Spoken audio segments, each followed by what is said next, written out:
We all know private equity is about chasing those big returns, right? But what happens if the rules for splitting the pot are just wrong? Today, we're going to dig into the one rule that, honestly, keeps the entire system from falling apart. So think about it like this. You've got this multi-billion-dollar team project with dozens, maybe hundreds of different investors. When it's time to put money in, or more importantly, take money out, how do you slice that pie? How do you absolutely guarantee that every single dollar is divided with perfect fairness?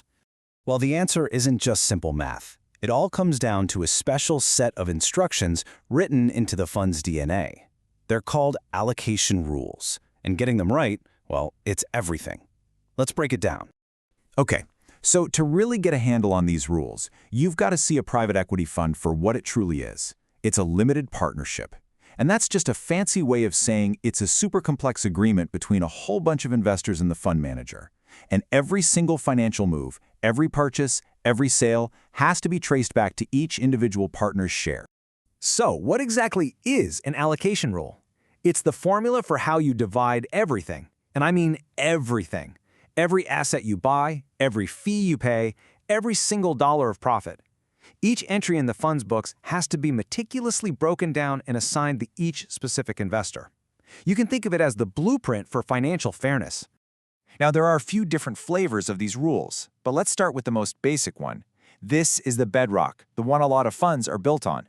It's called the buy commitment rule. And honestly, it's as straightforward as it sounds. If a fund is, say, $100 million and you committed $10 million, boom, you get 10% of everything. Every cost, every investment, every profit, it's all based on that simple, fixed percentage. It's clean, it's easy, and it stays the same for the entire life of the fund. And you know, this works beautifully, in theory. If every single investor is in on every single deal, no exceptions, no questions asked, then the buy commitment rule is absolutely perfect. But let's be real, the world of finance is never, ever that simple. And that, right there, brings us to the exact moment where our simple, elegant rule just breaks. It all happens when you introduce a really common, real-world scenario, the excused investor. So what happens when an investor, for totally legitimate legal or ethical reasons, can't participate in a certain deal? They are officially excused. They have to sit this one out. All of a sudden, those neat, fixed percentages we had are thrown into total chaos. Okay, let's really walk through this table because this is where the simple rule completely falls apart. We've got 5 investors, right? Each one committed 100. Now keep your eye on investor number 5. They're excused from that first investment, so they put in 0. The other 4 split it. So far, so good. But here's the problem. For the next investment, the fund still uses the original percentages. Now look all the way to the end, at the remaining commitment column. Investor number 5 is left with 40 in cash that was never used. And even worse, to make that last investment, investors 1 through 4 are asked for 30, but they only have 20 left in their commitment. They actually go into the red. They're overdrawn. This is a huge, huge problem. It's a breach of the legal agreement. The simple rule has totally failed. So, that's a mess, right? What's the fix? Well, this is where private equity accounting gets really clever. You don't scrap the whole system, you just bring in a smarter rule that's designed for exactly this kind of problem. All right, now look how a smarter rule cleans this all up. This one is called the buy remaining commitment rule. See, after investor number 5 sits out that first deal, the fund recalculates the allocation percentages for the next investment. So instead of a fixed 20% each, the 4 remaining investors now have a 25% share of that deal. The percentages are always based on who actually has money left to invest. And now, look at that final column.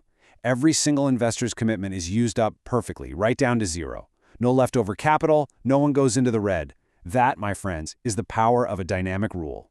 So, here's the fundamental difference. The buy commitment rule is static. It's set in stone based on the initial promise. The buy remaining commitment rule is dynamic. It adapts to what's actually happening. One is brittle and breaks under pressure. The other is flexible and resilient. One creates unfairness. The other preserves it. But wait, what about when a deal actually makes money and it's time to pay everyone out? I mean, it would be totally unfair to give profits to an investor who sat on the sidelines for that deal.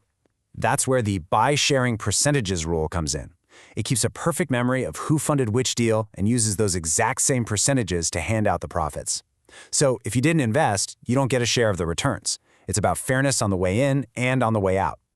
Now, I know this might seem like we're getting super deep into the accounting weeds here, but trust me, Getting these rules wrong has massive, real-world consequences for every single investor.